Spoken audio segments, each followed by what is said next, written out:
এখন যে বইটি নিয়ে কথা বলবো, বইটির নাম হচ্ছে যে পদ্মযৌনী, লেখক শুভব্রত বসু। বইটি পাবেন এবং কয়েকজন, 4 নম্বর দোকান, কনকর্ড এম্পোরিয়াম শপিং কমপ্লেক্স, কাঁটাবন, ঢাকা। বইটির মূল্য 720 টাকা।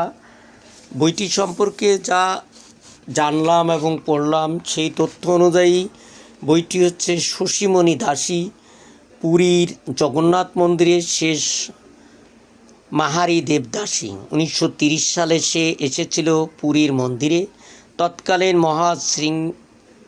সিঙ্গারি দৈতাপতি সুদেবের পৌরোহিতের তার অভিষেক হয়েছিল। সে হয়েছিল ভগবানের রক্ত মাংসের স্ত্রী। মন্দিরের নিয়ম অনুযায়ী তার জীবন চলছিল, যেমন চলত অন্য মাহাবী গাহানিদের, কিন্তু ছন্দপতন ঘটল। দৈতাপতি সুদেবের বালক পুত্র বীরভদ্রর প্রেমে পড়ল শশীমণির। মাদ্রাজ প্রেসিডেন্সির মাইলাপুর সুন্দরেশ্বর শিব মন্দির থেকে পালিয়ে এসেছে 3 জন নাবালিকা দেবদাসী। অকথ্য অত্যাচার, জল ও খাদ্য আর স্থানের ভয়াবহ অভাবই এই পলায়নের তাদের বাধা করেছে। তারা ঘটনাক্রমে আশ্রয় পেল এমন একজন মানুষের বাড়িতে, যার থেকে সুরক্ষিত জায়গা পৃথিবীতে আর নেই। শিবাঙ্গী নাবালিকা তাকে দেবদাসী হিসেবে পুরীর মন্দিরে উৎসর্গ করেছে তার হতদরিদ্র পরিবার। মৃণাল সংবাদ পেয়ে মাদ্রাজ থেকে পুরী এসেছে তাকে উদ্ধার করে নিয়ে যাবে বলে।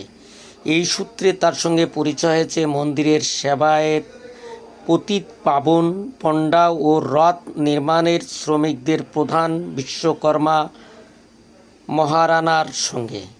সে পুরী মন্দির দেখেছে, চিনেছে, জানছে অসংখ্য অজানা তথ্য। ভারতবর্ষের ইতিহাসে এক যুগল সন্ধিক্ষণ 1942 সাল। ভারত ছাড়ো আন্দোলনের ঘোষণা করেছেন মহাত্মা গান্ধী। দক্ষিণ ভারতীয় রাজনীতি ও কংগ্রেসের মাঝখানে দাঁড়িয়ে আছেন কংগ্রেস ছেড়ে আসা দ্রাবিড় মুন্নেত্রা নেতা ইভি রামস্বামী পেরিয়ার, আছেন রাজা গোপালচারী, সরোজিনী নাইডু, এন রাঘবন, বার আটল দ। এই সময়ের প্রেক্ষাপটে দেবদাসীদের জীবন সংঘর্ষ এবং ডক্টর মুথুলক্ষ্মী রেড্ডির দেবদাসী প্রথা বিলোপ আন্দোলন একে প্রায় পূর্ণাঙ্গ বিবরণ ও পুরীর শেষ মাহারি দেবদাসী শশীমণি দাসীর জীবনের উঠা কাহিনী এই পদ্মযৌনী বইটি আসলে